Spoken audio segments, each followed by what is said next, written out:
tip here, all the way out at the end here, and then all of these little guys back in this area. Every single one has a hormone, a growth hormone in it called auxin. It's AUXIN. Basically, that hormone tells the branch to grow. If you go through with your hands and you rip through that foliage, you've essentially ripped all the auxin out of the branch and you told it to stop growing. And it's just going to sit there and peter out. So the way that you cut back a juniper and push back the growth on the juniper, say for example this branch, we want to shorten it a little bit. Instead of pinching through that foliage, you take your scissors and you cut back to the semi-hardwood shoot.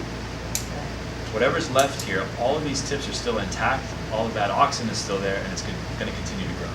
Right? So never pinch your junipers, always cut, and don't cut through the foliage, cut in between the foliage to push that growth back. Does it make sense?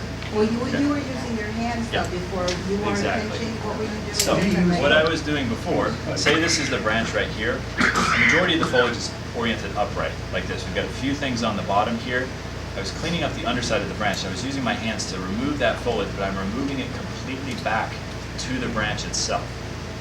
Right? So I'm just cleaning the underside of the branch. It's easier to do by hand. All of this auxin is still intact in the rest of the branch, and it's oriented upright in the direction I want it to go. So we want lateral growth and slightly upright growth to create that kind of rounded So pad. you weren't pinching it, meaning you were pulling it in the direction it grows? Well, I'm removing it completely back to the base. So I'm differentiating pinching from removing the foliage by hand to pinching back to the base in terms of not ripping through the foliage itself. Never, ever, ever do that. When you Right? pinch, it doesn't regrow. Yeah, that's what pinching has been considered forever in bonsai culture. It's never a good thing to do. We'll never do that in Japan, never do it here. Your junipers will look like crap and they'll always be weak if you do that. So keep that in mind.